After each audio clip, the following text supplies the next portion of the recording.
Hello and welcome to Sleepsmyth, your peaceful place to unwind, dream, and drift gently into sleep.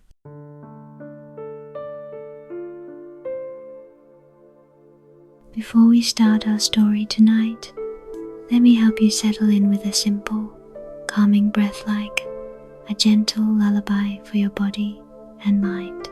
So, find a cozy spot, maybe snuggle under your blanket, and softly close your eyes. Now, breathing quietly through your nose for 4 seconds. 1, 2, 3, 4. Hold that breath softly for 7 seconds. 1, 2, 3, 4, 5, 6, 7. And now, slowly exhale through your mouth for 8 seconds, letting all the tension melt away.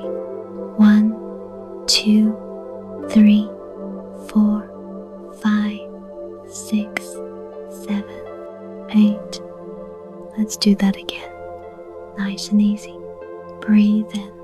1, 2, 3, 4. Hold.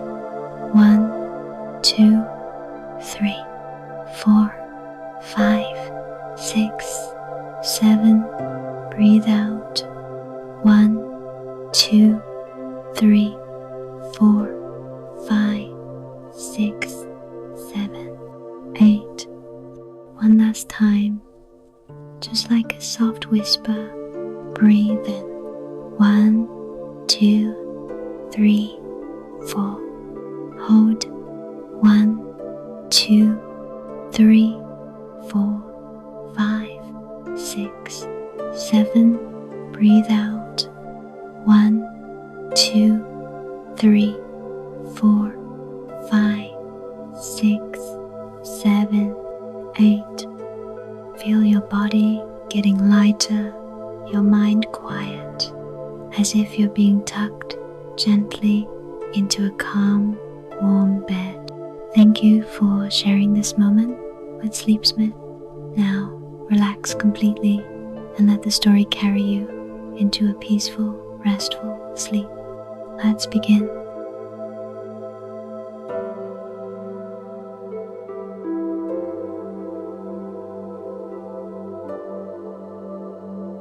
Across continents and centuries, the world of crowns and scepters has often been a world written in contracts of flesh and blood.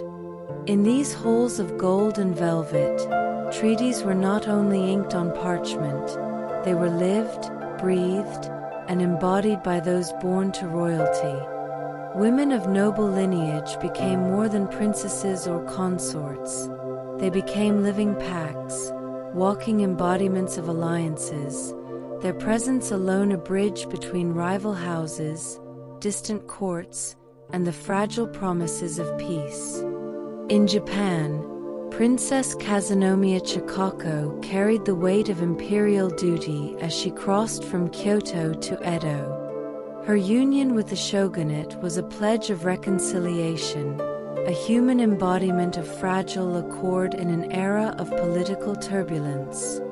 Between the court of the emperor and the authority of the shogun, her loyalty became a tether, holding together a realm on the edge of profound transformation. In England, Elizabeth of York rose from the banners of white and red roses, a daughter of a house torn by civil war. Her marriage would unite warring dynasties, not merely with vows, but through the quiet power of her being. She became the fulcrum upon which the future Tudor dynasty would pivot, a living treaty whose claim and loyalty secured a fragile kingdom. Along the shores of the Malay Peninsula, Teja's beauty and lineage were a currency of diplomacy. Her marriage to the Sultan of Malacca was more than ceremony. It was the sealing of alliances, a promise lived in silence, and a bridge between houses and territories. Through her presence, a kingdom's hopes and stability were safeguarded, and her life became a testament to the quiet power of the consort as a living instrument of peace. Tonight, we step into the corridors of power where crowns are more than decoration and marriages more than celebration. Here, loyalty is measured in glances, alliances are sealed in footsteps and gestures, and women rule through endurance, patience, and the invisible art of diplomacy. These are stories of living treaties, women whose lives were the balance between kingdoms, whose influence was felt not in banners or armies, but in the subtle, enduring bonds they embodied. Each story is a journey through duty, sacrifice, and quiet strength, an exploration of the hidden currencies of monarchy and the human hearts that became sovereign pledges of peace. In each tale, we witness the royal bargain made with crowns, alliances, and hearts, a contract of duty and devotion carried silently by the women who lived it. These are the lives of queens, princesses, and consorts, and whose very existence shaped the destinies of nations.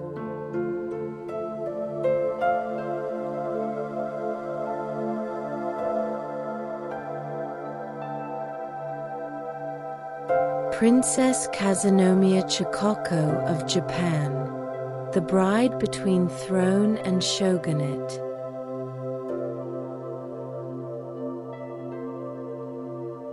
Born of chrysanthemum line.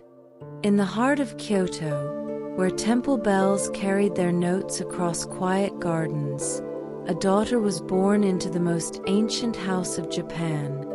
It was the year 1846, a time when tradition ruled every corner of imperial life, and the chrysanthemum throne stood as the symbol of unbroken lineage. This daughter would be called Chikako, though history remembers her best as Princess Kazunomiya. She was the 8th daughter of Emperor Ninko, born into halls where every gesture, every breath, carried the weight of ceremony. Her childhood was cradled in the hushed world of the imperial palace. Within its walls, sliding screens opened onto gardens of moss and pine, ponds where carp drifted lazily beneath lotus leaves. Lantern light glowed softly against painted panels, and incense lingered in the air like a prayer that never faded. From her earliest years, Kazunomiya was surrounded by elegance and discipline. She learned to move with grace, to bow with reverence, to carry herself as one descended from a line said to be eternal. Yet, though born to privilege, her life was never her own. From the moment she entered the world, she was bound by the invisible chains of duty. As a half-sister to Emperor Komeei, her very existence carried political weight. She was not merely a child of the imperial house. She was a potential bridge, a bond to be offered, a living symbol that might one day steady the fragile balance of the realm. While other children might laugh freely, Kazunomiya grew beneath the careful eyes of attendants and tutors, molded for a role she had yet to understand. Her education was steeped in the traditions of the court. Poetry and calligraphy were as natural to her as breathing, and she was taught the art of music, the tea ceremony, and the intricate codes of behavior that marked a true daughter of the chrysanthemum. Each lesson was more than refinement, it was preparation, for every skill could one day be used to soften an alliance or strengthen a bond. The imperial daughters were not raised for themselves, but for the good of the throne, and Kazunomiya, gentle and intelligent, would embody that truth more than most. The seasons of her youth unfolded within the palace like verses of a long, unchanging poem.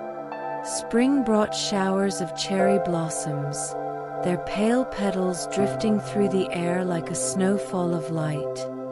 Summer filled the gardens with cicada songs and the fragrance of pine.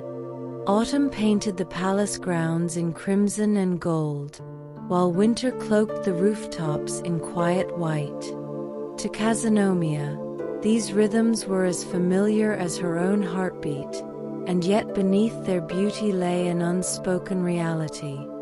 The world beyond Kyoto's gates was restless, and one day its tremors would reach her sheltered life. But in those first years, she remained the cherished daughter of the emperor, tended with care, adored for her serenity and grace. To those who watched her, she seemed to embody the chrysanthemum itself, delicate, radiant, yet enduring.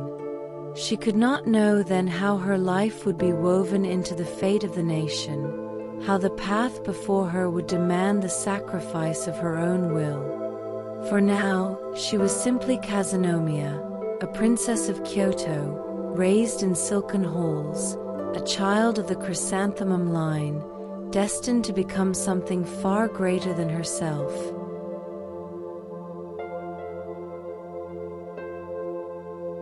Tides of a fractured realm. While Kazunomiya's days unfolded within the stillness of Kyoto's imperial palace, beyond its painted screens and quiet gardens, Japan itself was stirring with unrest. The middle of the 19th century was no gentle age. The world pressed against Japan's shores, demanding entry where once the seas had been a shield. Black ships sailed across distant waters, carrying foreign powers eager to pry open a nation that had long chosen seclusion. And within Japan itself, the bond between throne and shogunate strained, each side mistrusting the other, each side claiming the right to guide the country's fate. For centuries, the Tokugawa shogunate had ruled as the sword-bearing hand of power, while the emperor reigned as a sacred figure, removed from the turmoil of politics. Yet by Kazunomiya's youth, this balance had begun to waver. Emperor Komeei, her half-brother, looked upon the encroaching presence of the West with deep unease. He longed to preserve the traditions of the imperial house, to resist the treaties that weakened Japan's sovereignty. But the shogunate, led from Edo, chose negotiation and concession, believing survival demanded uneasy compromise. This divide spread through the land like a quiet fracture. Courtiers whispered of betrayal, samurai questioned their lords, and the people carried unease in their hearts. Some clung to the imperial cause, others to the shogunate's rule. What had once been a carefully balanced order now teetered, like a bridge swaying in heavy winds. It was into this uncertain world that Kazunomiya grew, her life bound invisibly to the conflict even as she practiced calligraphy in silent chambers. From within the palace walls, she could not see the foreign ships that anchored near Japanese harbors, but she could feel the weight of change in the air. Messages came to Kyoto bearing news of treaties signed under pressure, of unrest stirring among the domains, of anger rising in voices that once obeyed in silence. Though she was still a young girl, she was not untouched. She was, after all, a daughter of the emperor, and every move of her family carried the gravity of the nation's destiny. Emperor Komeei grew more protective of her as the years passed, for he knew well the role an imperial daughter might one day be forced to play. The world around them was shifting, and alliances were no longer secured only by steel or law. They were sealed with lives, with marriages, with the willing or unwilling hearts of women like Kazunomiya. She was watched over with care, her future guarded by promises, yet beneath that shelter lay the knowledge that her fate was not hers to choose. In the quiet of the palace, Kazunomiya learned her lessons as the tide of history surged beyond the walls. To her, the rhythms of poetry and prayer still filled each day, yet outside, the currents of change pulled stronger with every season. Soon, the waves would rise high enough to reach her, and the sheltered calm of Kyoto would no longer be enough to protect her. For the tides of a fractured realm were gathering, and Kazunomiya herself would become one of the keys to holding it together.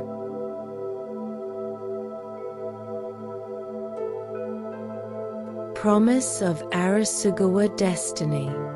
As Kazunomiya grew into girlhood, her place within the chrysanthemum court began to take shape.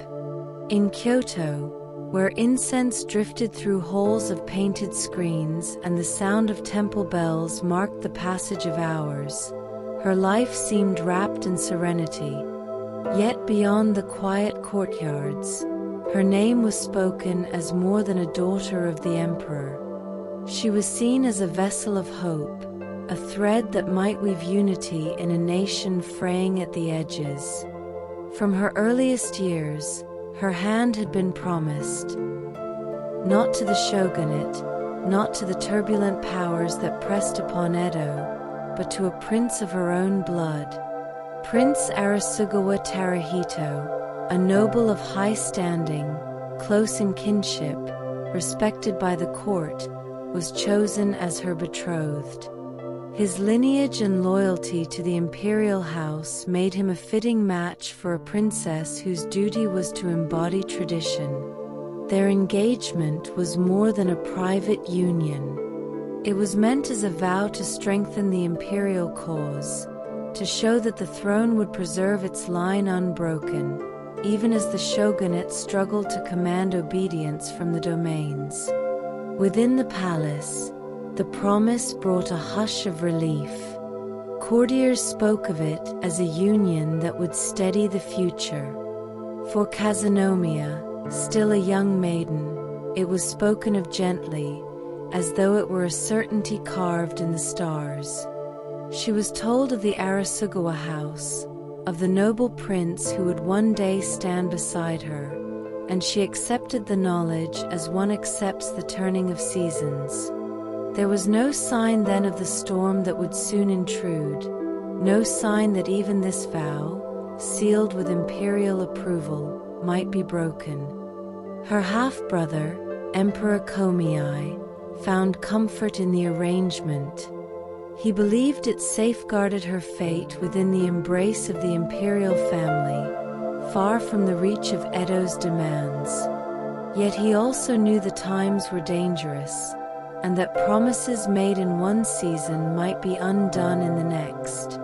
Still, the thought that his beloved sister's hand was secured offered him some measure of peace amid the growing discord between Kyoto and the shogunate. Kazunomiya herself prepared quietly for the path that had been chosen. She devoted herself to studies of poetry, etiquette, and the delicate arts expected of an imperial bride. Her brush painted graceful lines across fine paper. Her voice learned the cadences of songs that had been passed down for centuries, and her mind grew accustomed to the idea that her life belonged to duty. Though she had never met her betrothed, the promise of Arasugawa destiny was a certainty she carried within her, a future she believed would honor her family and her house. But fate does not bend to promises alone. Beyond the palace gardens, winds were rising. Edo's leaders, anxious in the face of foreign pressure and restless domains, began to look to Kyoto not only for legitimacy but for bonds that might hold the country together. And as those demands grew louder, the vow of Kazunomiya's heart was placed upon the scales of politics. What was once certain began to tremble. What was once promised would soon be asked to yield.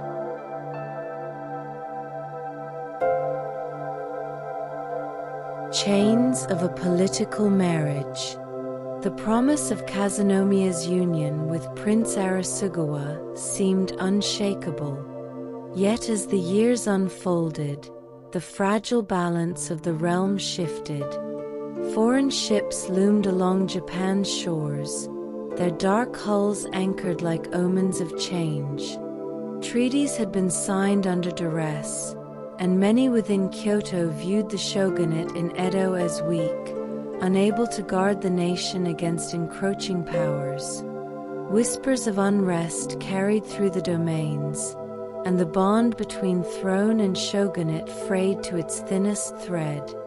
It was in this atmosphere of fear and uncertainty that voices in Edo turned toward the court in Kyoto. The shogunate sought a symbol strong enough to silence doubt, to bind loyalty, and to stall the tide of opposition. That symbol, they decided, would be Kazunomiya herself. If the emperor's sister became the bride of the shogun, then the nation might believe in unity once more. It would not matter that she was promised to another. What mattered was the image her marriage could present, a bridge between the throne and the bakufu, woven through the sacrifice of a young woman's fate. Emperor Komeei resisted with all the strength his position allowed. He cherished his sister deeply, and he loathed the thought of her being drawn into the world of Edo, far from Kyoto's sanctuaries. For years, he had opposed the shogunate's treaties with foreign powers, and now he resisted their plea for his sister's hand. Yet pressure grew relentless. Courtiers argued, envoys pleaded, and lords reminded him of the turmoil that could erupt should he refuse. Even the throne, sacred though it was, could not entirely defy the storm. Kazunomiya, still young, could not choose. Her tears, it was said, filled letters to her brother, begging to remain in Kyoto, begging not to break her vow to Arasugawa. But in the end, her will mattered little against the weight of history. After long hesitation, Emperor Komeei relented, agreeing at last, though only under strict conditions. He demanded that the shogunate reaffirm its loyalty to the imperial throne, and that Kazunomiya be allowed to keep the customs of Kyoto within her new household. These promises were given, though whether they would be honored was uncertain. Thus, the princess who had once been promised to an imperial prince found herself bound instead to a political bargain. The name of Arasugawa Terahito faded from her horizon, replaced by that of Tokugawa Ieyasu, the young shogun of Edo. Her engagement was broken not by choice, but by necessity. The price of peace, however fleeting, had been placed upon her shoulders.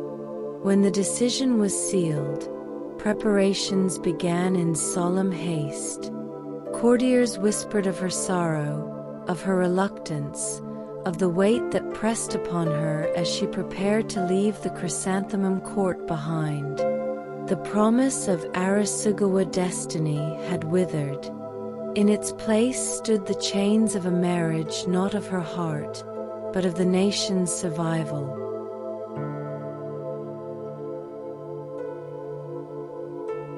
Bride of a dying shogunate. The journey from Kyoto to Edo was long and lined with both expectation and sorrow. Carriages moved slowly along winding roads, passing mist-laden forests and rivers that reflected the gray skies above. Kazunomiya, dressed in ceremonial robes of crimson and gold, felt the weight of history upon her shoulders with every step, every bow, every curtsy she offered along the way. She was no longer a princess of Kyoto alone. She was now the instrument of a fragile peace, the embodiment of compromise between throne and shogunate. Edo was a city alive with tension and ritual. The shogun's castle rose against the horizon, its stone walls and towering gates a fortress of both authority and fragility. Within, courtiers and retainers moved with measured steps, their eyes wary, their loyalty tested by foreign pressure and internal dissent.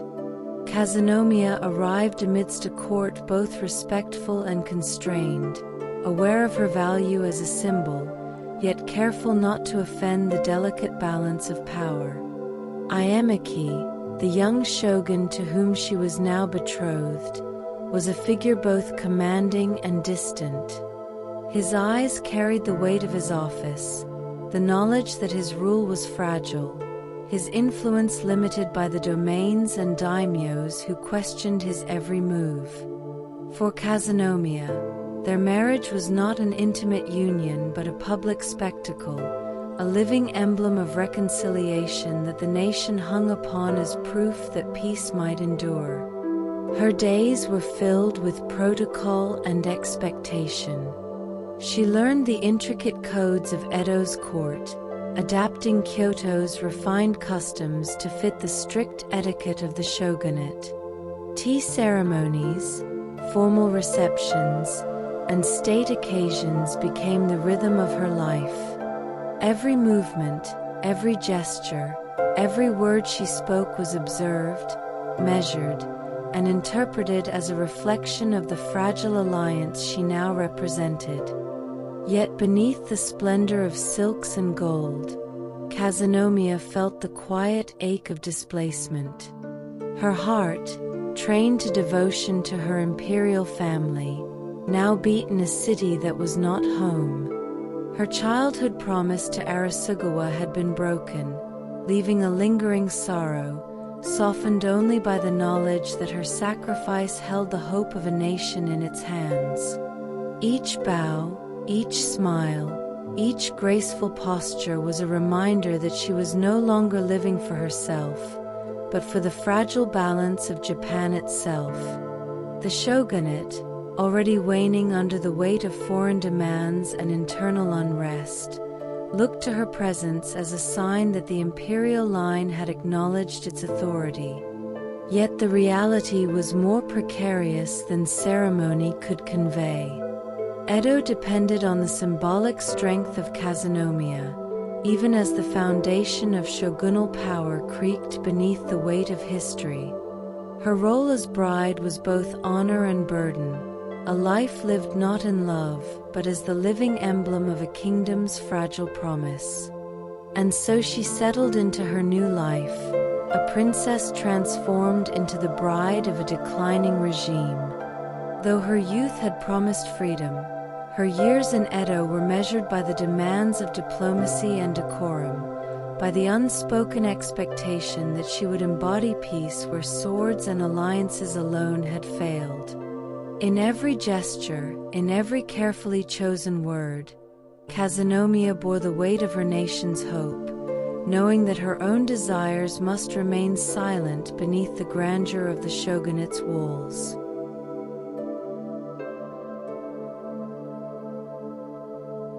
Heart torn between thrones. Within the polished halls of Edo Castle, Kazunomiya moved with measured grace, yet her heart carried a quiet unrest. Though the shogunate welcomed her as a living emblem of unity, her spirit remained tethered to Kyoto, to the imperial court she had left behind. Every bow she offered, every gesture of courtesy, was shadowed by the knowledge that her life had been transformed into a living treaty, a symbol whose loyalty belonged as much to a nation as to the man she had married.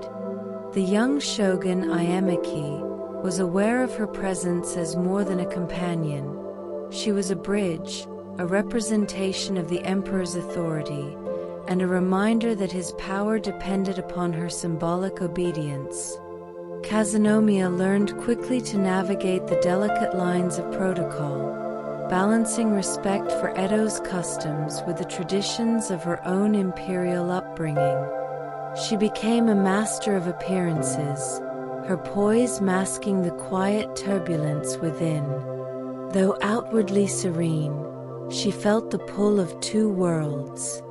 In Kyoto, her family watched the slow changes of a nation struggling to reconcile foreign pressure and internal unrest. She longed for the gardens of the palace, for the familiar rhythm of temple bells, for the quiet comfort of a life she had known before the demands of state consumed her existence. And yet in Edo, she was expected to embody hope, to inspire loyalty, to act as the living proof that throne and shogunate could coexist. The tension between duty and desire was never spoken aloud, but it shaped every day of her life. She understood that her personal feelings, her wishes, her freedom, were secondary to the fragile peace she represented. When courtiers praised her elegance, it was for the way she projected stability, not for the happiness of the woman beneath the robes. Each smile she offered was a carefully measured sacrifice, a gesture that preserved the unity of two powerful but uneasy factions. And even within the palace walls, she felt the weight of history pressing down. The country was changing faster than any court ritual could contain. Treaties with foreign powers demanded compliance, and the shogunate's authority grew increasingly tenuous. Yet she was expected to remain unwavering, to embody the reconciliation of two powers, to serve as the silent thread holding a fractured nation together.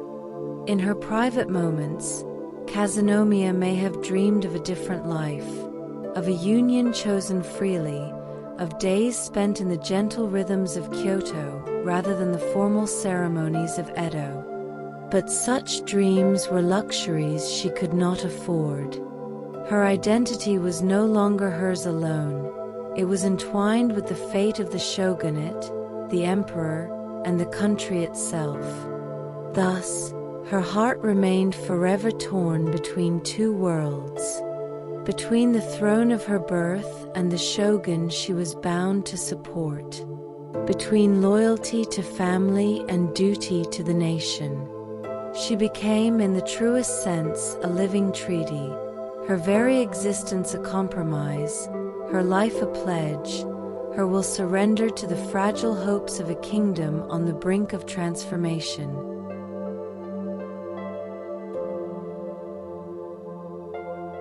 Winds of turbulent change. Edo's streets, once orderly and disciplined, now echoed with the restless murmur of change.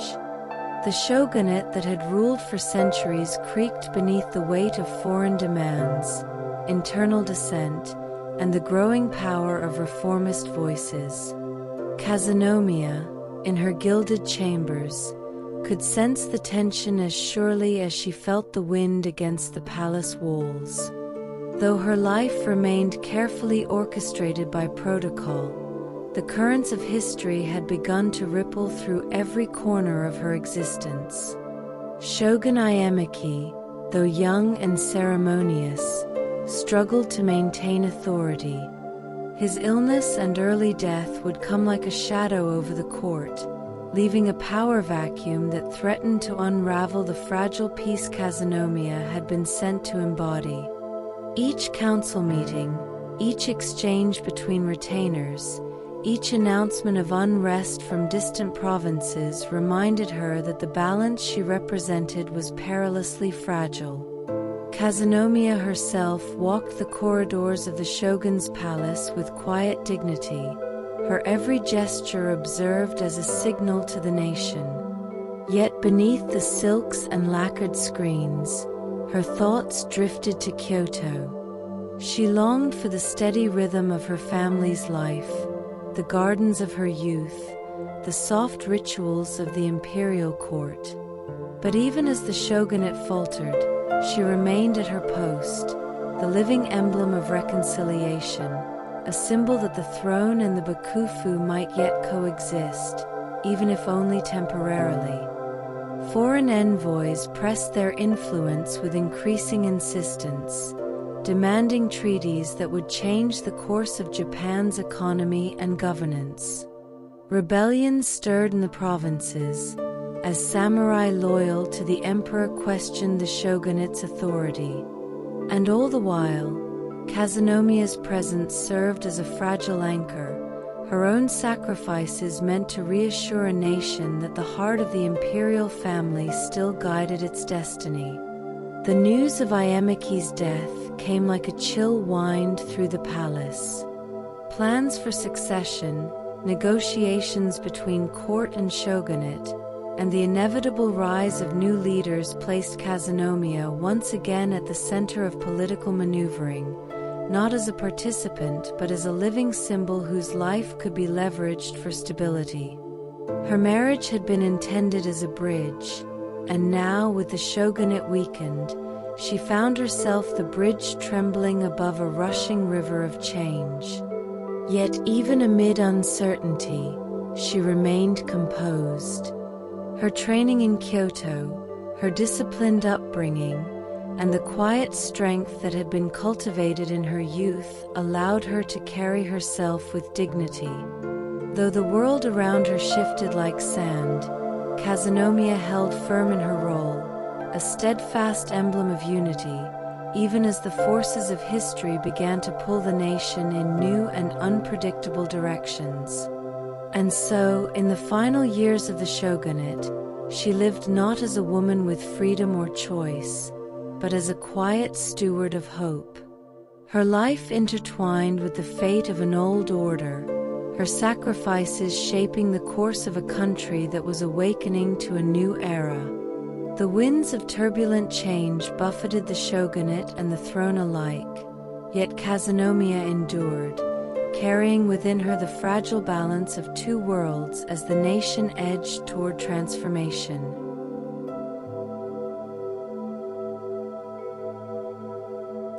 Last bloom of peace. After years spent between Kyoto and Edo, Kazunomiya returned to the imperial court as the tides of history reshaped Japan. The shogunate she had married into had crumbled, leaving the nation on the cusp of a new era. The Meiji Restoration would soon place the emperor at the center of governance once more. Yet though the world changed around her, Kazunomiya's life remained marked by the same delicate balance between duty and personal desire, the same quiet sacrifice that had defined her years as shogun's consort. Her return to Kyoto was both relief and melancholy. The familiar gardens, the temple bells, the gentle rhythms of palace life, they welcomed her, yet could not erase the years of compromise and expectation that had shaped her adulthood. She moved through the imperial halls with the serene composure of a woman who had long understood her role, not to command, not to lead, but to embody the hope of unity, to serve as a living symbol of reconciliation in a fractured realm. Though she no longer wielded influence in the way men of power did, her presence carried weight. Courtiers and family alike looked upon her as one who had endured, who had bridged the tumultuous divide between throne and shogunate, whose own life had been exchanged for peace.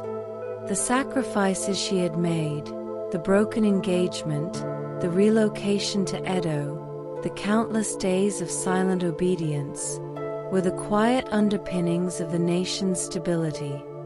In the gardens she once wandered as a child, she reflected upon the life she had lived. Each blossom that opened in spring reminded her of hope, each falling petal a memory of duty fulfilled. She understood that her personal happiness had been set aside for the greater good, that her heart had been bound not only to the shogun she had married, but to the very survival of a nation poised on the edge of transformation. Her final years were spent in a calm rhythm of remembrance and reflection. Though the country moved into a new era, Kazunomiya remained a living testament to the sacrifices demanded of royal women, the quiet strength required to bear the weight of alliances, and the resilience needed to uphold peace when love and personal desire must be set aside. When she passed in the year 1877, her life was mourned not with fanfare, but with the reverence due to one whose service had been measured not in commands, but in the enduring calm she left behind. The chrysanthemum that had marked her birth had guided her entire life, from palace to palace, from promise to political necessity, and finally back to the halls of Kyoto where her journey began. And so, Princess Kazunomiya Chikako's story rests gently in the folds of history. A woman born of imperial lineage, caught between worlds, whose heart and will were pledged to the fragile balance of her nation. Her life remains the quiet bloom of peace that, even in times of turmoil, reminded Japan of the strength and endurance of those who give themselves wholly to duty.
Queen Elizabeth of York, the rose that ended wars.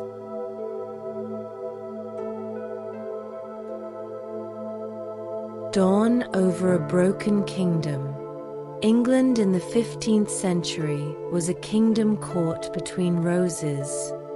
For decades, the red of Lancaster and the white of York had turned fields into graveyards, and the crown into a prize fought over by fathers and sons, brothers and cousins.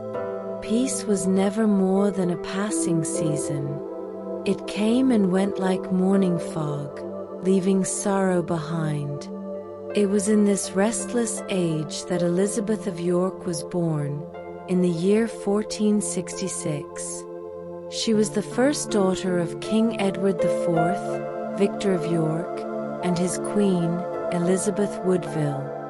Her birth was a moment of triumph for her house, a shining thread woven into the white rose banner that fluttered above the kingdom.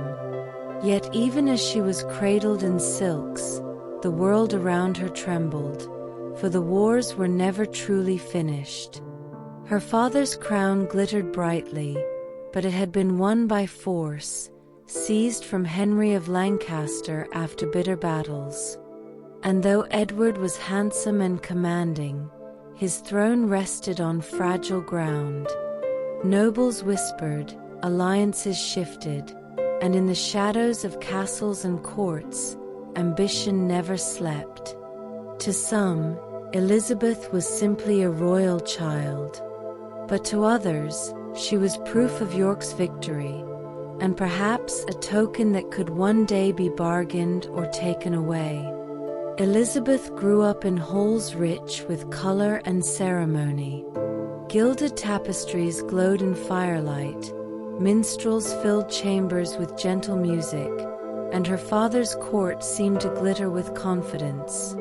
At feasts, the tables groaned with roasted meats, fruits, and spiced wine. Processions filled the streets, celebrating York's power and fortune. Yet beneath the feasts and songs lay an uneasy truth. Crowns could topple overnight, and loyalty could be bought or broken. Her mother, Elizabeth Woodville, carried both strength and vulnerability. Once a widow of lesser rank, she had risen to queenship through marriage, not through the careful weaving of dynasties. To some, she was an object of envy, to others a symbol of scandal, and to still others, a queen who had upset the careful balance of noble families. In her daughters, especially in the young Elizabeth of York, many saw both promise and peril. And so the little princess was never only a child. She was the daughter of York, of the Plantagenet line, born into a crown that had been fought over in fields drenched with blood. She was cherished by her parents, yes, but her very existence was tied to questions of inheritance, marriage, and the future of the realm. Even in her earliest years, though she could not yet know it, her life was not her own. Outside the castle walls, the kingdom remained restless. Fields and villages bore scars of fire and steel. Families still mourned fathers and sons lost in battle. And while the white rose hung proudly from Edward's banners, the red rose had not faded. It waited, patient and determined, for the chance to rise again. Elizabeth's childhood unfolded in this fragile calm. She played in chambers lined with banners, learned songs sung in soft voices, and walked through gardens that seemed to bloom with promise. Yet always, the crown above her father's brow seemed like a treasure balanced too delicately, a jewel that could shatter with the next rebellion. Her life began in triumph, but every triumph carried the weight of what had been sacrificed to win it. She was the child of a kingdom torn in two, the daughter of victory, yet also the heir to conflict. And from her first breath, she was bound to a future where her heart, her name, and even her hand in marriage might be used to heal a wounded realm.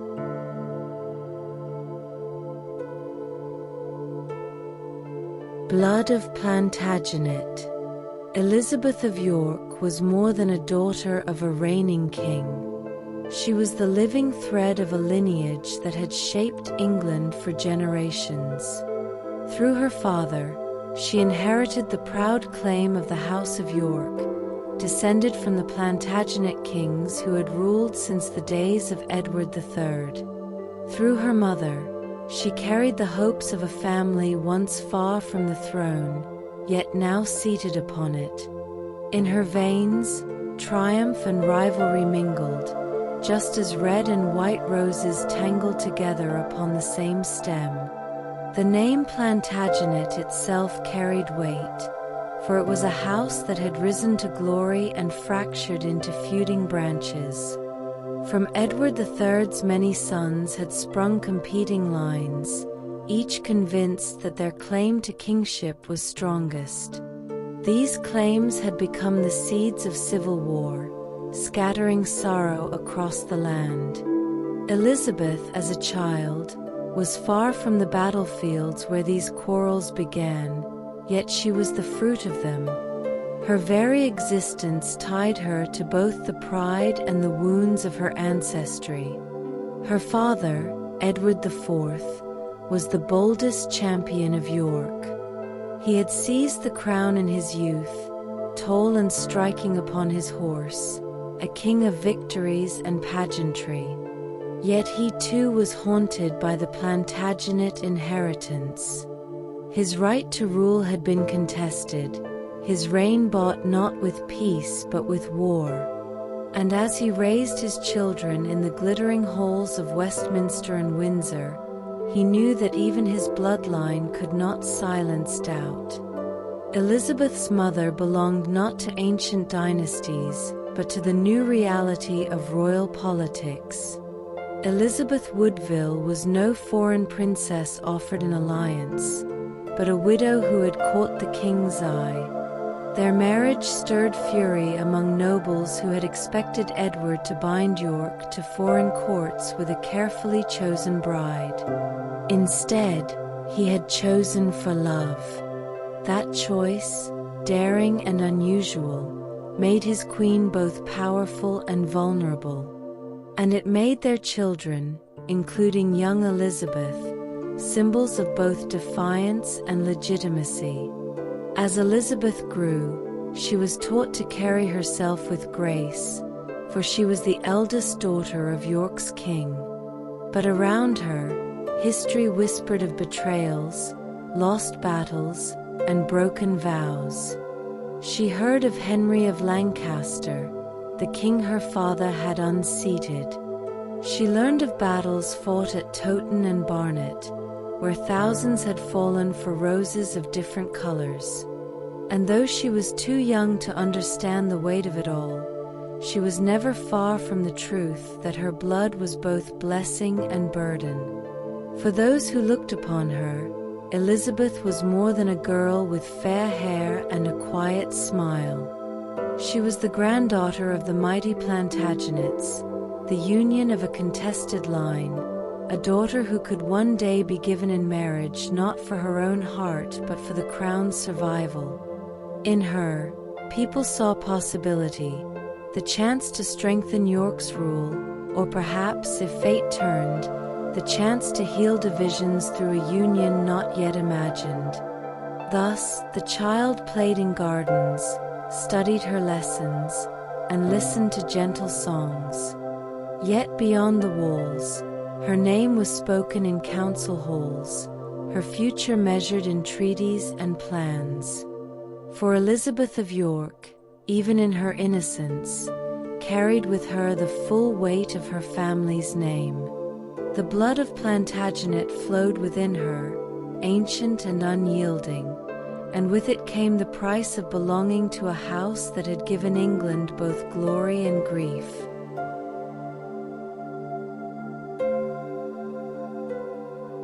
Crown of Uncertainty.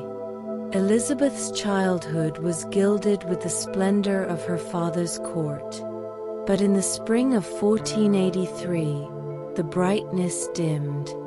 King Edward IV, her strong and commanding father, died suddenly at only 40 years of age. His passing left the throne to his young son, Edward V, a boy of just 12. In that moment, the kingdom tilted, and the security Elizabeth had known began to unravel. The crown, so often contested, was once again unsteady.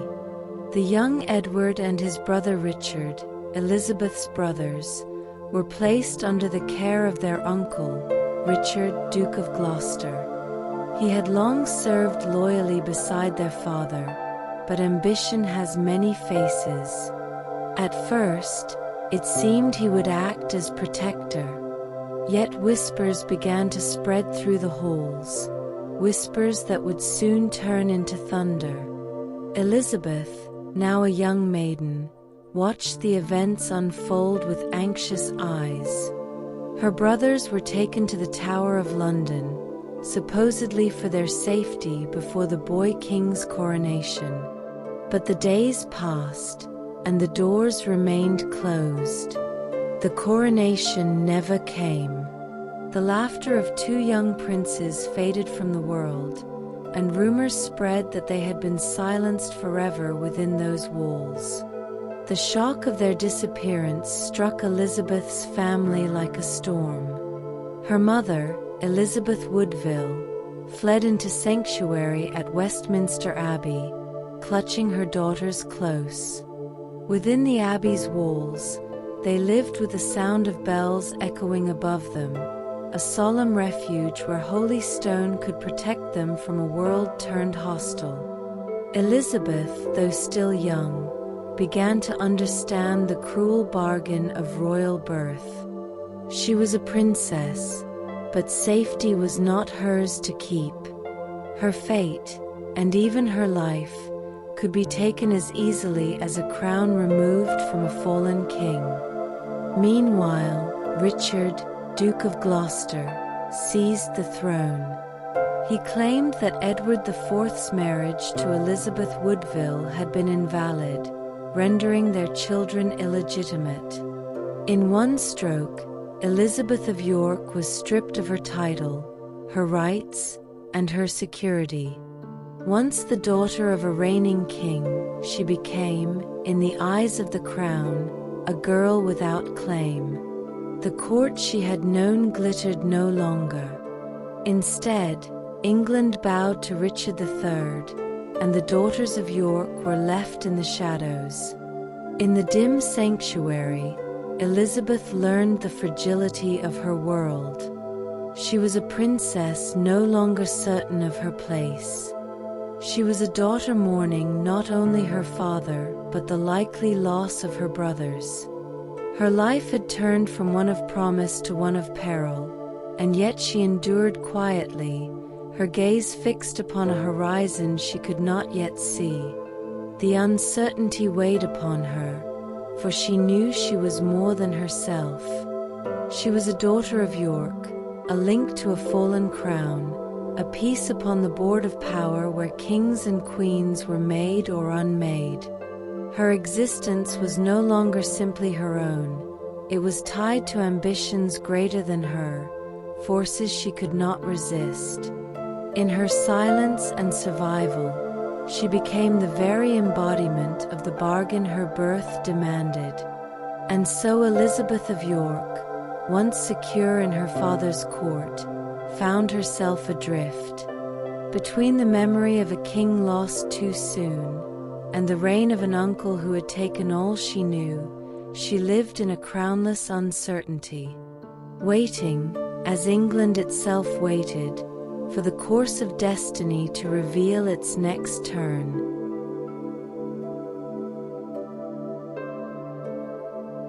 Promise of a Tudor alliance.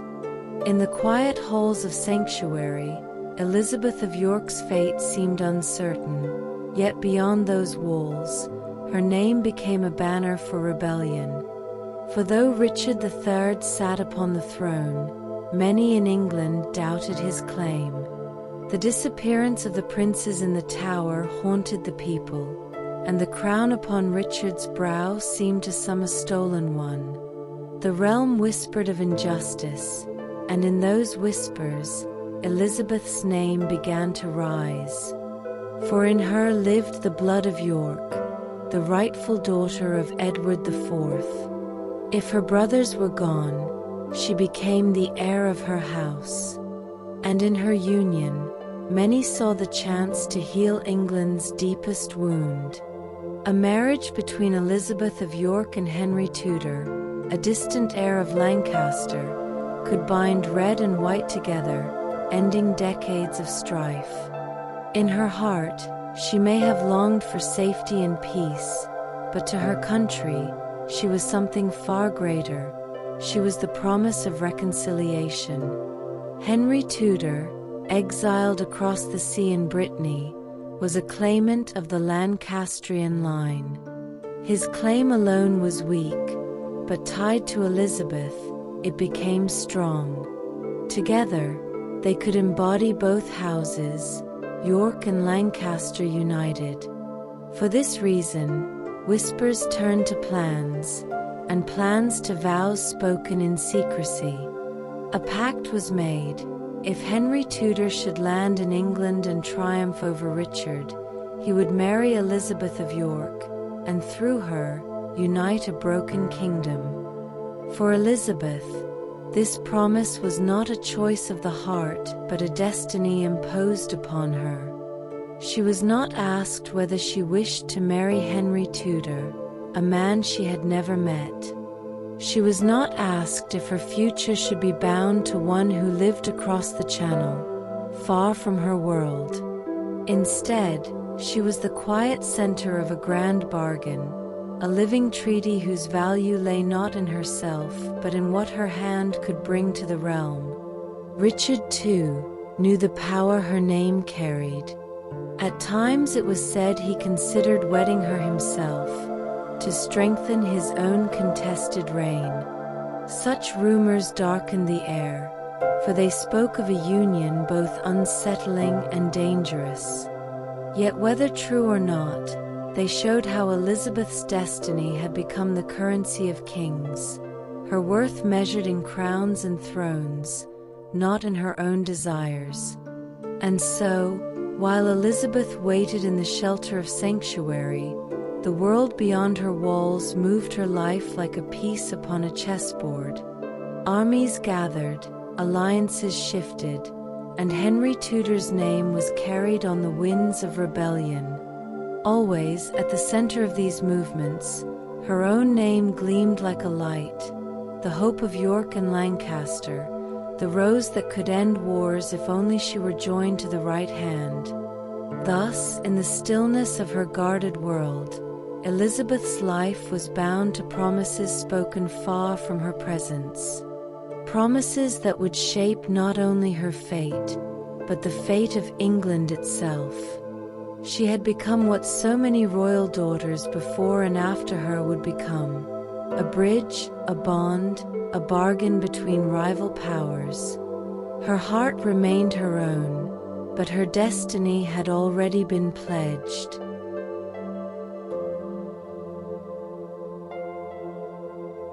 Union of Roses. In the summer of 1485, England once more braced for battle. Henry Tudor, long in exile, sailed from France with his small army, carrying not only his own hopes but the promise made in Elizabeth's name. His banner bore the red dragon of Cadwallader, a symbol of his Welsh ancestry, but behind it lay a greater vision, the vision of uniting Lancaster and York through marriage. To his followers, victory meant more than a crown. It meant peace at last, through Elizabeth of York. Richard III met Henry's forces on the fields of Bosworth.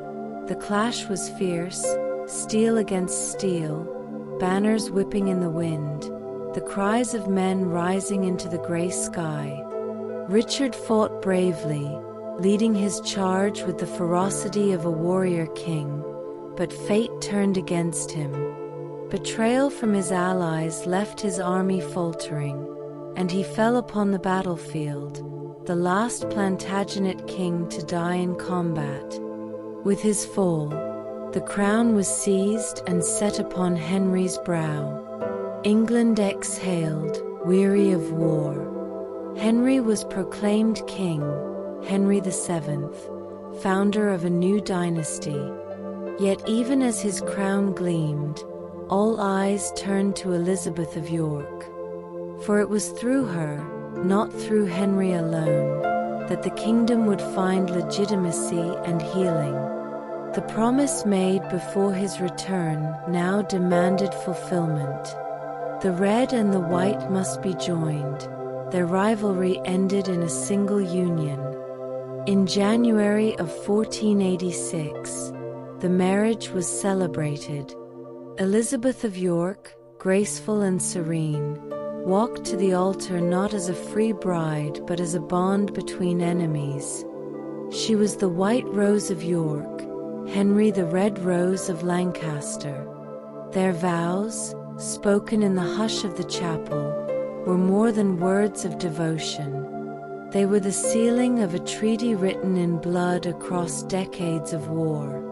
When their hands met, the kingdom's wounds were bound, though not without scars. The union was marked in symbol as well as ceremony. From their roses sprang the emblem of a new age, the Tudor rose, red and white entwined. A sign that two warring houses were now one, and that England, weary from endless strife, might at last know peace. To the people, Elizabeth became the queen who brought healing, though her own heart had little choice in the matter. Her life was not lived for herself, but for the crown, for the reconciliation of a torn realm. As queen beside Henry, she carried both dignity and quiet strength. Yet the crown upon her head was not the crown of her birthright. It was a crown of compromise, the price of survival. Elizabeth, once disinherited and uncertain, had been restored not as sovereign in her own right, but as consort, her name, her heritage, her very blood, used to secure another's throne. Still, in her composure and grace, she fulfilled the role asked of her. Her smile became a symbol of unity, her presence a constant reminder that peace had been bought not with treaties signed in ink, but with the hand of a woman whose destiny was never her own. She had become the bridge England demanded, the queen who stood at the meeting point of two roses, forever binding them together.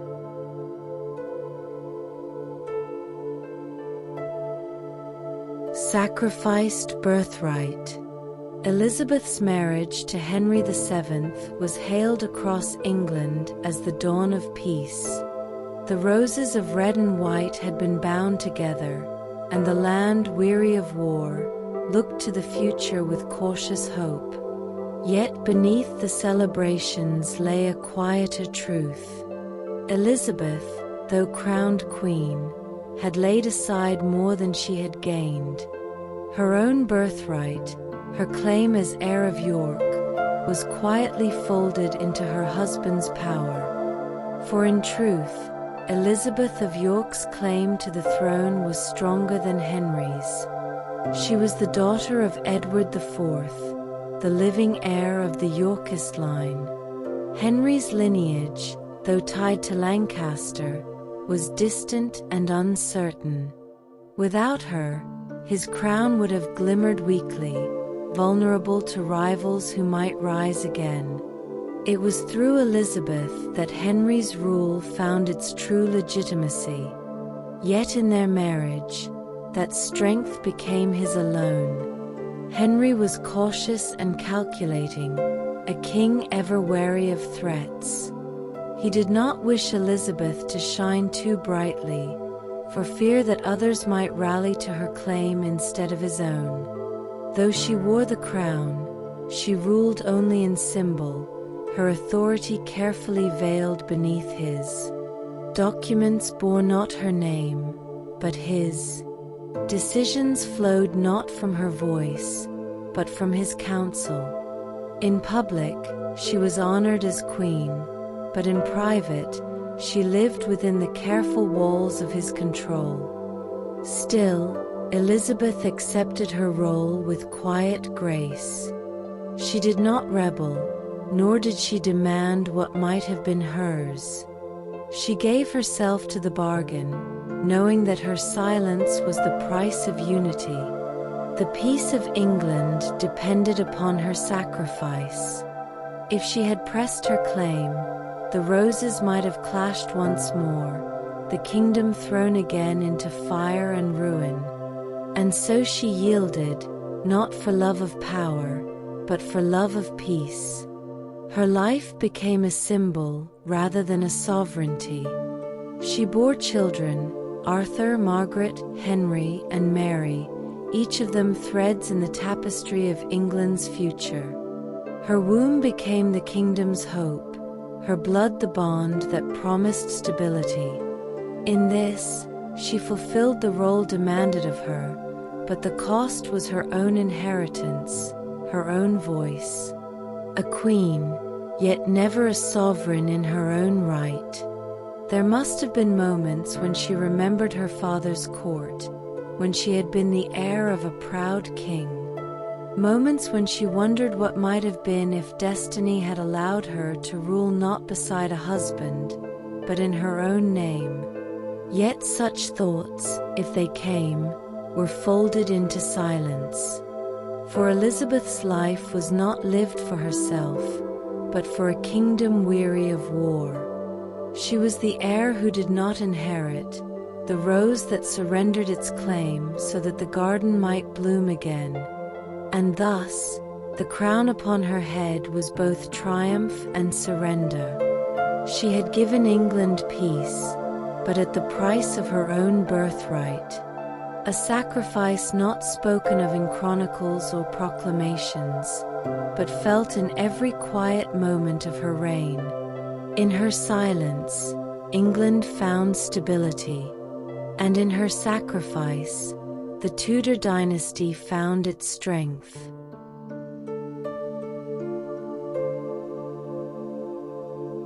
Queen in a fragile peace. Elizabeth of York's reign as queen unfolded like a calm tide against restless shores. She was not a ruler in council chambers, nor a voice in proclamations, yet she was the steady presence upon which the fragile Tudor court leaned. Her marriage to Henry VII had bound the roses together, but binding did not erase memory. The kingdom still stirred with whispers of rebellion. Claimants rose in the name of York, and loyalty was as brittle as glass. In such uneasy days, Elizabeth's role became more symbolic than sovereign. She was the living image of reconciliation, the white rose crowned beside the red. Her presence soothed doubts that lingered in the hearts of Yorkist supporters, for in her face they saw their own heritage honored, even as it bowed beneath Henry's crown. When Henry's rule was threatened by pretenders, Lambert Simnel, Perkin Warbeck, Elizabeth remained serene, a reminder that true York blood beat within the heart of the dynasty. Yet her life was not free of sorrow. She bore many children, but not all survived the tender years of infancy. Her son Arthur, the pride of England and heir to the throne, was wed to Catherine of Aragon in a union meant to strengthen the crown. But joy turned to mourning when Arthur's young life ended too soon, casting a shadow upon Elizabeth's heart and shaking the certainty of Tudor succession. Still she endured, offering comfort where her own grief might have broken another. The people admired her for her gentleness, her charity, her grace. She walked among them with a quiet dignity, winning love not through command but through kindness.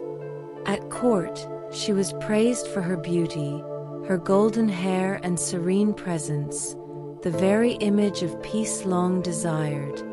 She did not wield authority with proclamations, yet her influence was felt in the soft way she steadied the royal household, in the example she set for her children, and in the loyalty she inspired in those who saw her as England's true queen. But even within the royal halls, Elizabeth lived within careful bounds. Henry guarded his crown with vigilance, and though he respected her, he never allowed her to share in his rule. Decisions of state passed not through her hands, though she was the daughter of a king and the heir of York. Her queenship was quiet, dutiful, restrained, a life of ceremony, motherhood, and enduring silence. She was a queen not of power, but of presence.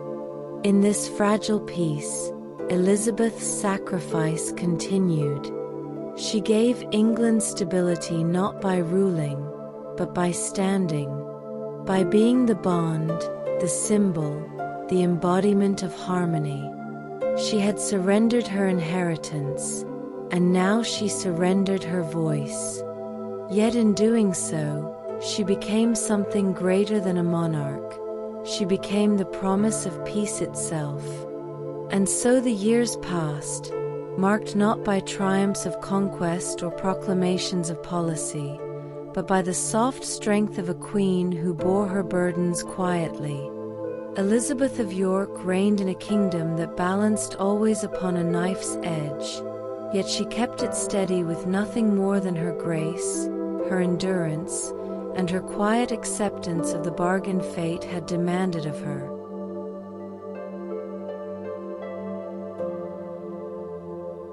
Legacy woven into Tudor rose. Elizabeth of York's life, so bound to duty, so entwined with the fate of England, came to its quiet close in the year 1503. She had given birth to her last child, a daughter named Catherine, but the labor was long and cruel. Weakened and weary, Elizabeth did not recover. Within the walls of the Tower of London, where she had once lived as a hopeful young princess, she breathed her final breath at the age of only 37. The kingdom mourned her passing with a grief that reached beyond the court.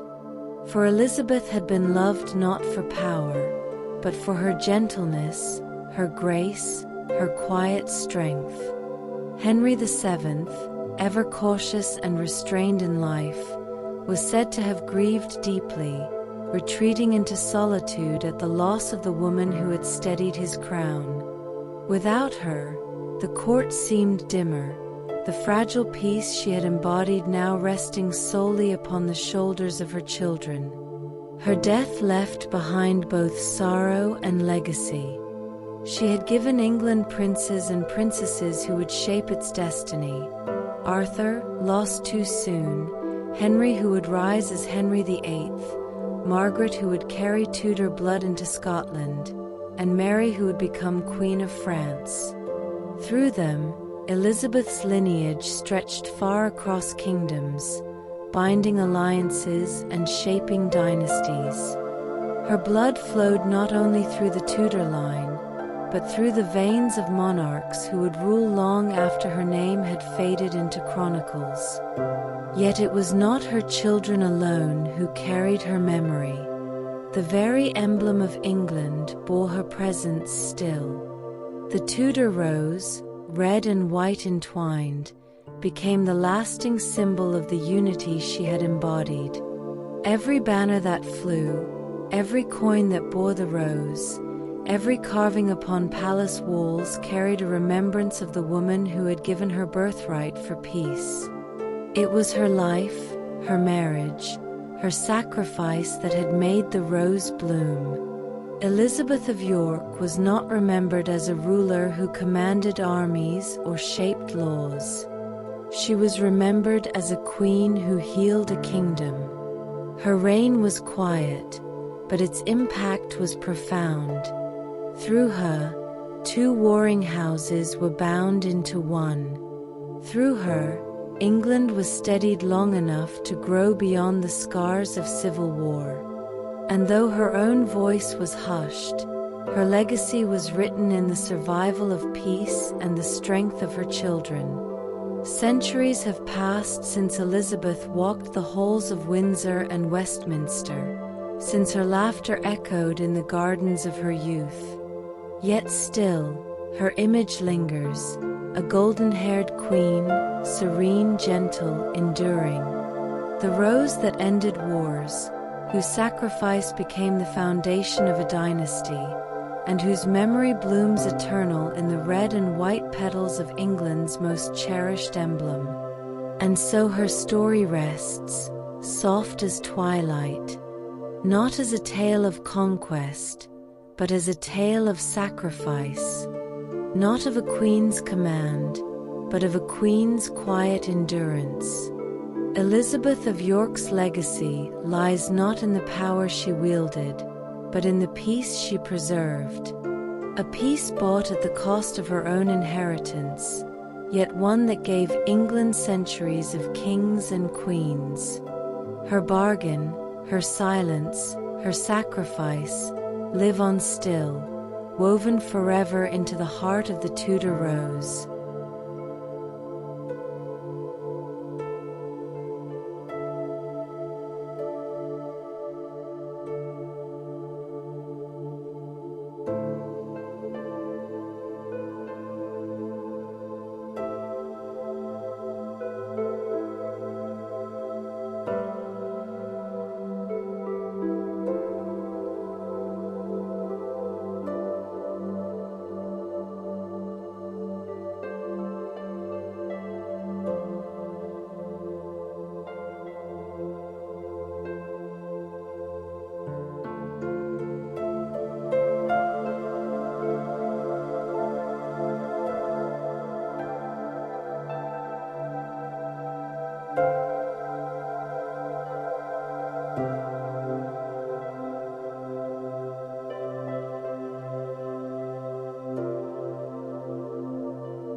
Consort Teja of Malacca, the gift of the peninsula.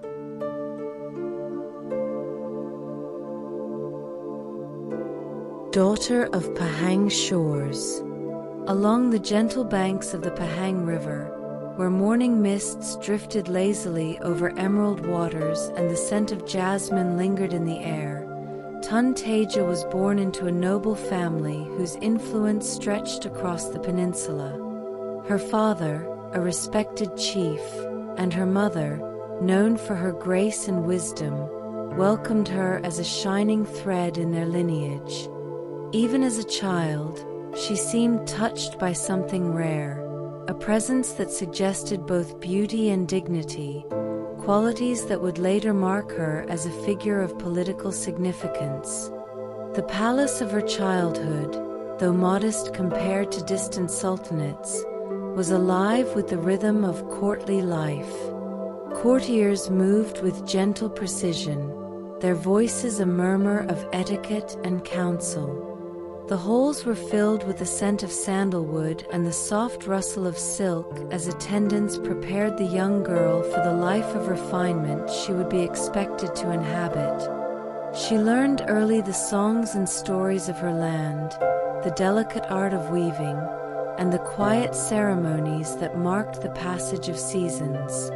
Teja's noble blood was both a blessing and a burden. From the moment of her birth, she was regarded as more than a daughter. She was a symbol, a promise of alliance and continuity for her family. Visitors from neighboring territories came to admire her beauty and poise, noting that her presence might one day serve the larger ambitions of the peninsula's rulers. Even at play, she was often reminded that her life, like her family's, existed within a delicate balance of duty and honor. Her father, proud yet cautious, often spoke to her of the world beyond Pahang's serene rivers and dense forests. A noble life, he said, is not measured by comfort or leisure, but by the strength to carry both your family and your people with grace. Teja absorbed these words with quiet understanding, sensing even as a child that her future would be entwined with the fates of men and kingdoms, that the path of a noblewoman was rarely free. Days flowed like the river itself, sunlight glinting across water and casting soft shadows over her playgrounds of sand and stone. She wandered through gardens scented with frangipani, listened to the low hum of the forest, and imagined distant lands she might never see. Yet even in her childhood dreams, there was a sense of inevitability, a feeling that her beauty, her lineage, and her presence would one day cross borders and shape the destinies of rulers. As she grew, stories of her charm and intelligence spread beyond Pahang, carried by travelers and messengers alike. Her face was said to glow like the first light of dawn, her eyes reflecting both curiosity and calm. Noble families and local rulers began to whisper that Teja might one day be the jewel of a sultan's court, a living bridge between families and kingdoms. And though she could not yet know the weight of the role that awaited her, the threads of her future were already being woven into the tapestry of history. Thus, the daughter of Pahang's shores grew with grace and awareness, her childhood shaped by the quiet rhythms of her homeland, yet destined to move far beyond it. She was both child and promise, noblewoman and symbol, a life that would soon be offered to serve the ambitions of kings, the alliances of sultans, and the fragile hopes of the peninsula itself.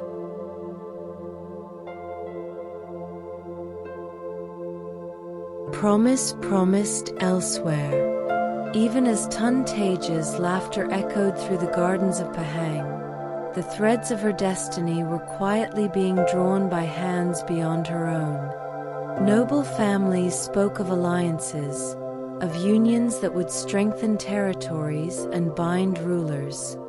Among these whispers was the first promise of marriage, an engagement arranged not for love, but for strategy, a plan to secure ties between powerful houses. The young noblewoman, though still learning the ways of the world, was aware of the weight these promises carried. Courtiers and elders reminded her that beauty and grace were gifts not merely for admiration, but for service. Every bow, every careful word, every gentle gesture was training for a future in which she would embody loyalty and harmony between families, a living testament to the power of diplomacy. Her first betrothal was to a noble of great standing within the region. The union was meant to seal bonds, to maintain balance across territories, and to ensure that Pahang's influence would endure. Teja, still a child in many ways, was expected to accept this path gracefully, to understand that her desires were secondary to the broader needs of her people. And though her heart was untouched by romantic thought, she absorbed the lesson of duty with a quiet, reflective patience. The households of her promised union communicated through letters and envoys, their messages filled with the politeness of courtly decorum and the subtle pressure of political expectation.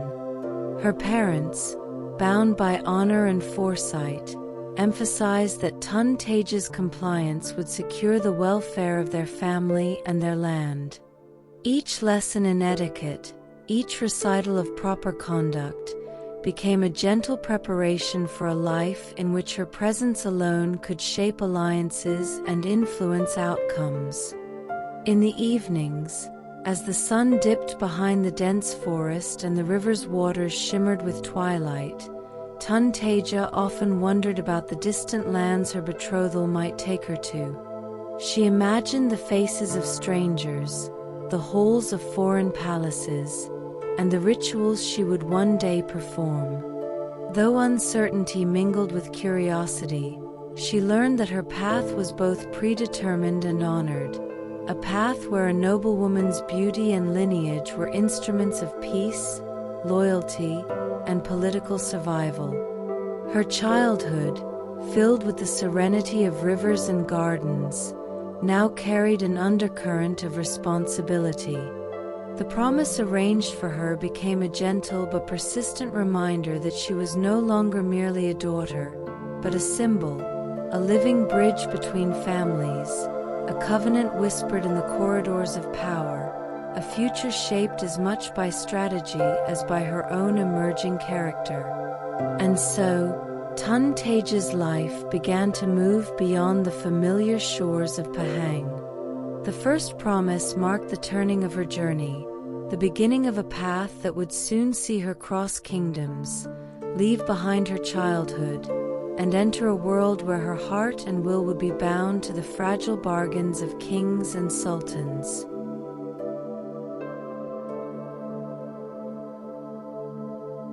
Eyes of the Sultan. Beyond the riverbanks and forested hills of Pahang, word of Teja's charm and elegance traveled swiftly, carried by envoys, merchants, and travelers.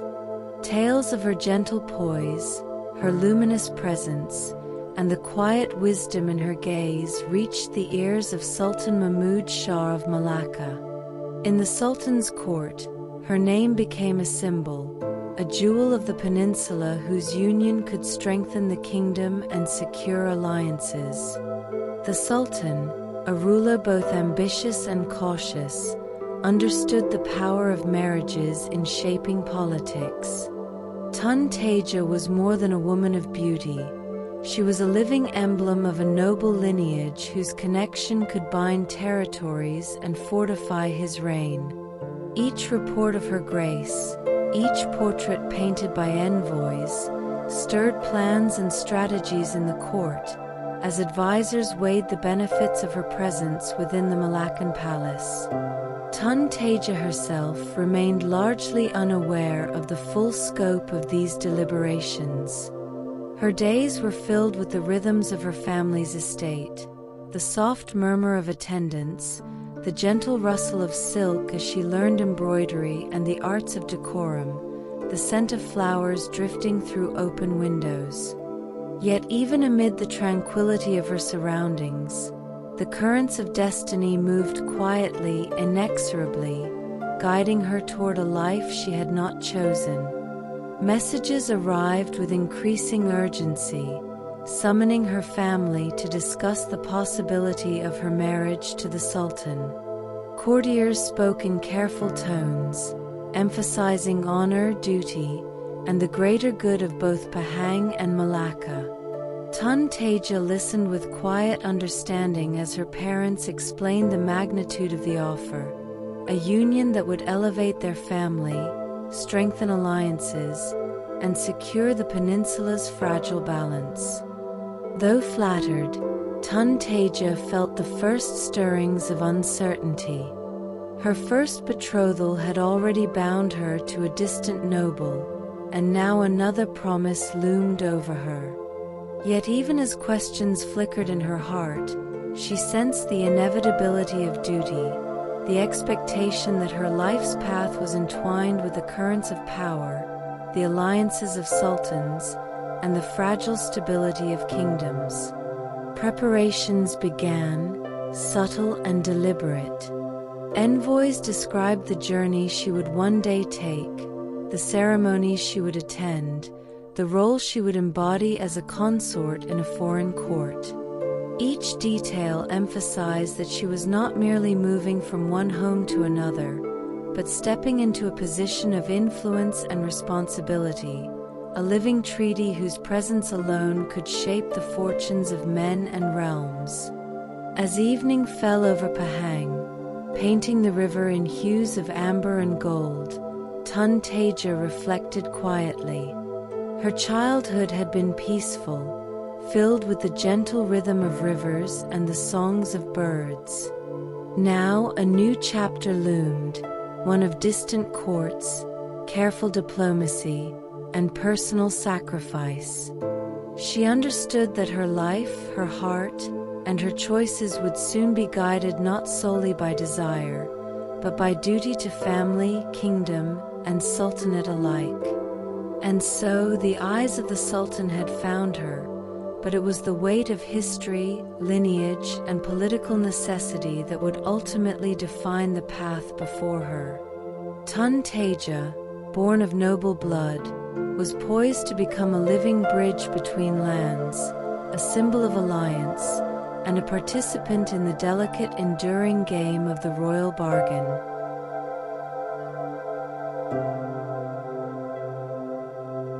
Journey across the peninsula.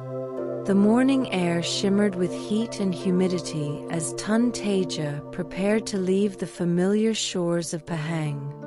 The river that had been the cradle of her childhood shimmered beneath the rising sun, and the scent of frangipani lingered in the gardens she had long wandered. Each step she took toward the waiting ship felt both momentous and surreal, for she was crossing not only rivers and forests, but the threshold from childhood into the weighty world of politics and alliances. Her family stood at the riverbank, their faces composed but touched with the quiet sorrow of parting. Parents, siblings, and attendants offered blessings, their hands clasping hers in farewell. She had been taught to understand the significance of her journey, yet the reality of leaving home, the comfort of familiar halls, the gentle rhythm of her childhood days, pressed gently against her heart. The voyage itself was long and measured, the waters of the peninsula glinting beneath the sun as oars cut through waves. Teja watched the coastline recede, mountains and forests fading into mist, and felt the quiet gravity of her position. She was no longer merely a daughter of Pahang. She was a symbol of allegiance, a promise carried across lands, destined to bind kingdoms together through her presence and grace. Envoys from Malacca awaited her arrival, their faces formal and expectant. She was instructed in the courtesies she would need to observe, the subtle gestures that would communicate respect and loyalty. Every movement, every glance, Every word she spoke would be observed not only by the Sultan but by courtiers and rivals alike. Her journey was not simply physical.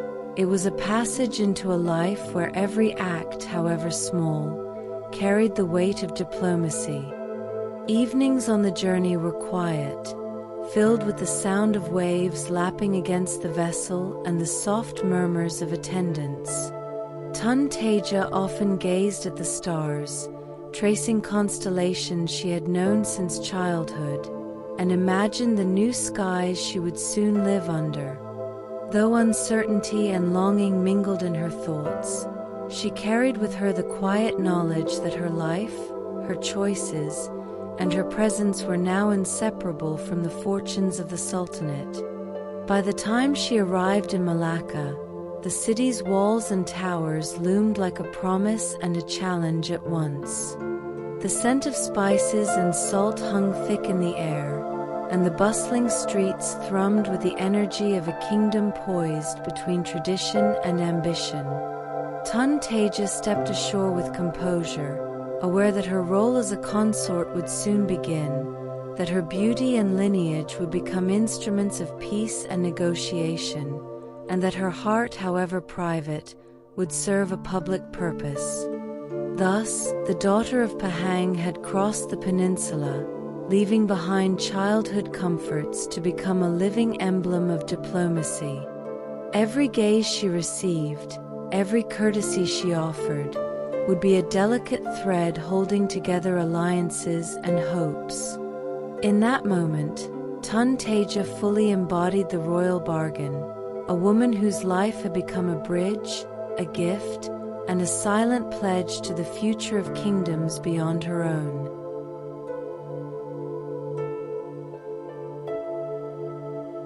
Consort of the court.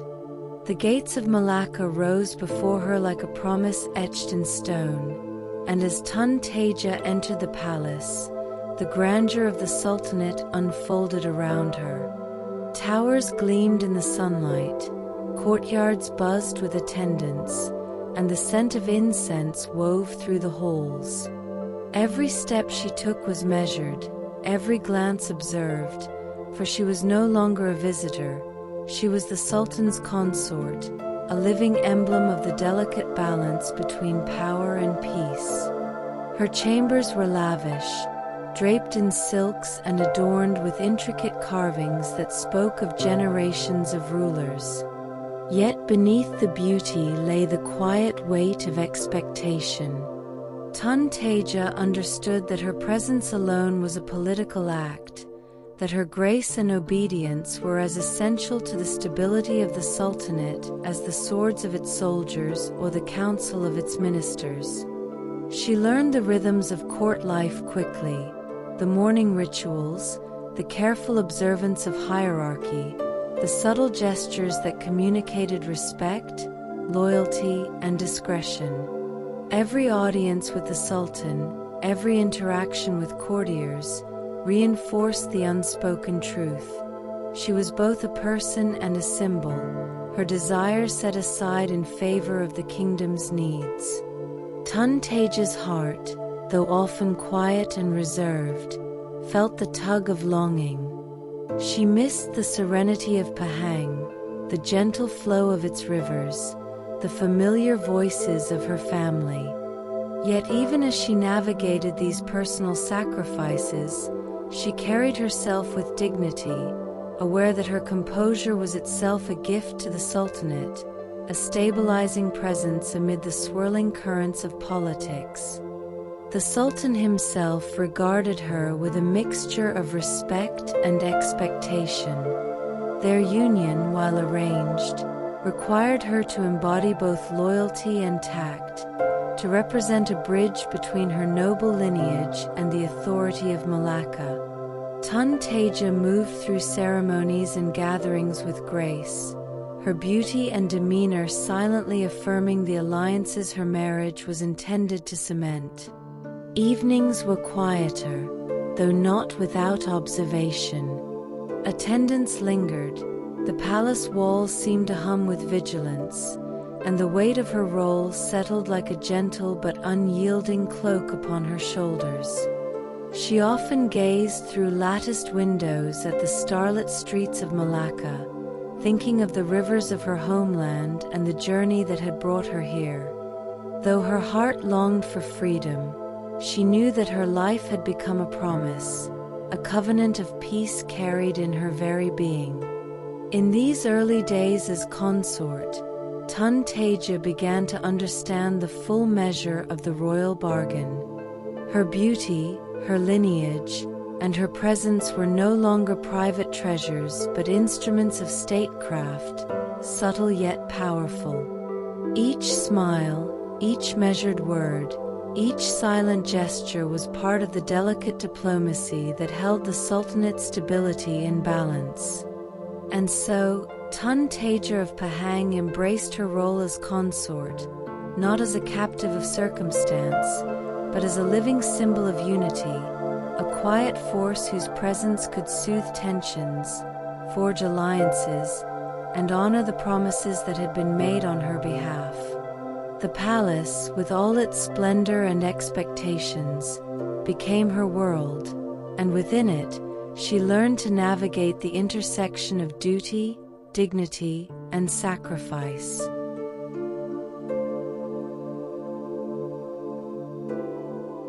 Silent heart of a kingdom. Within the gilded halls of Malacca, Teja moved like a quiet current, unseen by many yet shaping the very life of the court. Her presence was both gentle and deliberate, a soft counterpoint to the assertive politics that pulsed through the palace. Every gesture, every word measured with care, carried meaning far beyond the surface. She had become more than a consort. She was a symbol, a living testament to alliances, her own heart quietly surrendered to the weight of duty. Days passed in ceremonies and audiences, in the subtle choreography of palace life. Teja balanced the expectations of her husband, the ambitions of his courtiers, and the legacy of her own noble lineage. Her beauty and poise were not merely admired, but strategically employed, a calming presence during tense negotiations, a silent reassurance that family ties and loyalty could be upheld through her very existence. Yet beneath the composed exterior, Teja felt the quiet ache of what had been asked of her. The life she might have chosen, the freedom to follow her own desires, had been set aside. Every smile she offered in the Sultan's presence, every bow to a visiting dignitary, was both a gift and a sacrifice. In the corridors of power, she understood that her personal wishes were secondary to the greater currents of governance and diplomacy.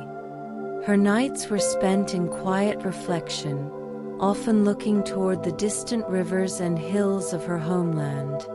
She remembered Pahang's soft breezes, the gentle lull of the water, the laughter of her childhood.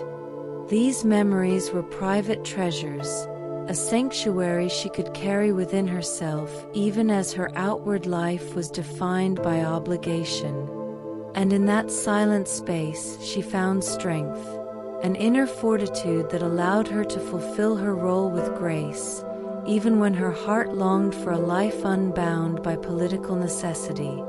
Teja's influence, though subtle, was undeniable.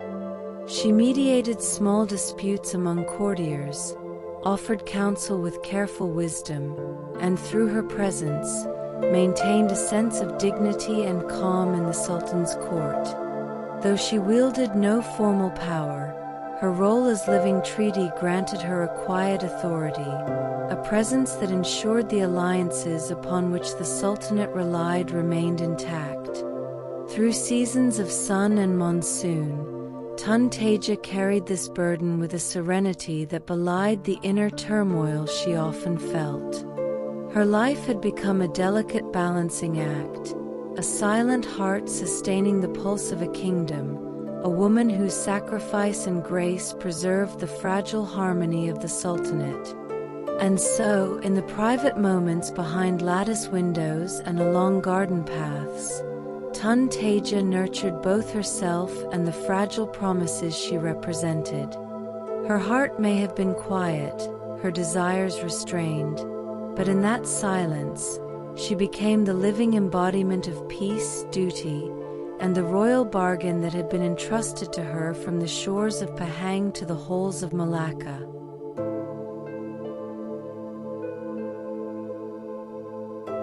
Tempests over the Sultanate. The walls of Malacca seemed steadfast, yet the winds of change swept relentlessly through the Sultanate. Reports arrived from distant provinces, merchants spoke of unrest, and the courts of neighboring rulers bristled with ambition. Teja, though confined by protocol and expectation, felt the tremors of uncertainty ripple through the palace. Every smile, every measured word she offered was now a thread in the delicate tapestry that kept tensions from unraveling. The Sultan, despite his authority, faced challenges that no single ruler could fully contain. Court factions whispered, alliances teetered, and the weight of external pressures pressed upon the Sultanate's borders. Teja, observing quietly, understood that her presence was more vital than ever. She was a living emblem of cohesion, a reminder to all that the peninsula's noble houses could be united, even if only symbolically, through her grace and lineage.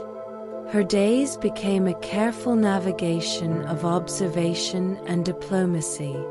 Courtiers sought her counsel in subtle ways, noting her understanding of decorum, her intelligence, and her ability to soothe tensions without overt interference. She had learned that power did not always reside in proclamations or armies.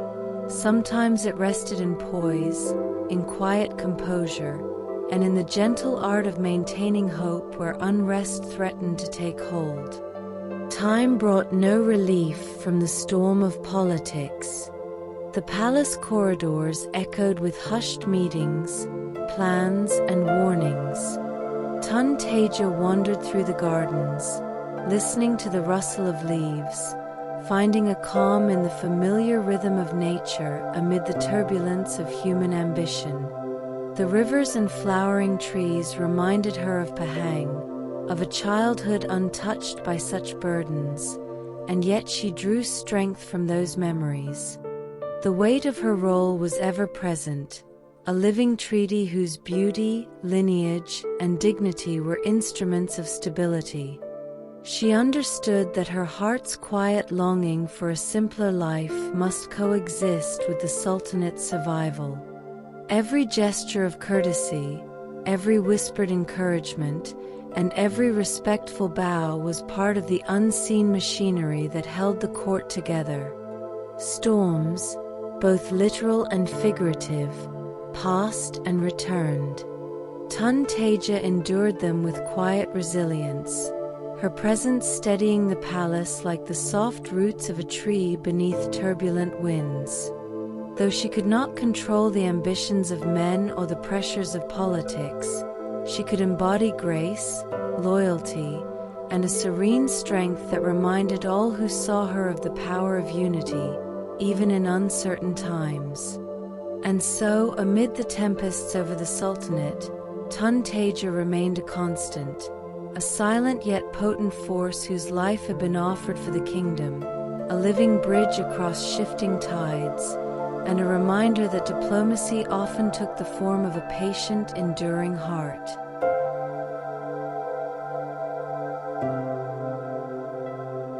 Sunset over Malacca. Time, like the gentle tides along the peninsula, flowed with a rhythm both patient and unyielding. Teja, now a woman who had carried the weight of kingdoms on her shoulders, moved through the palace with a calm dignity. The river of her youth seemed distant, yet its memory lingered in her thoughts, a soft current that reminded her of the life she had left behind. Though her marriage had long bound her to the Sultan and the politics of Malacca, Teja's presence remained a living emblem of unity. Courtiers and nobles alike recognized the quiet power she carried, not in proclamations or swords, but in the grace, wisdom, and steadfast composure that had guided her through years of delicate diplomacy. Every gesture, every attentive glance, was a reminder that the bond she embodied had shaped the course of the Sultanate. Even as seasons passed and political tides shifted, Teja maintained her poise. She walked along the palace gardens at dusk, the setting sun casting golden hues across the walls and reflecting in the water. Flowers bloomed and fell in silent rhythm, petals drifting like memories of her youth, of Pahang, and of the promises she had fulfilled. In these quiet moments, she felt the depth of her life's purpose, a gift offered to a kingdom, a living treaty carried in her very being. Though her heart had known longing, and her youth had been traded for duty, Teja bore her sacrifices with serenity. She had become both symbol and stabilizer, a bridge between lands and a keeper of fragile peace. And when she finally passed from this world, the memory of her grace lingered, woven into the stories of the Sultanate, whispered by those who remembered a woman whose life had been given in service of harmony. The city of Malacca itself seemed to honor her passage. Sunlight glinted on rivers and forests, birds sang in gentle cadence, and the air carried a faint scent of jasmine and frangipani, the same scents that had marked her childhood. In this quiet, luminous moment, Teja's life could be seen as a soft promise fulfilled, a testament to the power of sacrifice, loyalty, and the enduring royal bargain. And so, as the sun dipped below the horizon, the story of Teja ended not with sorrow, but with a gentle, lasting peace, a sunset over Malacca that reflected the beauty, duty, and quiet strength of a noblewoman whose life had been offered as a gift to her kingdom, and whose legacy, though subtle, endured like the steady rhythm of the tides.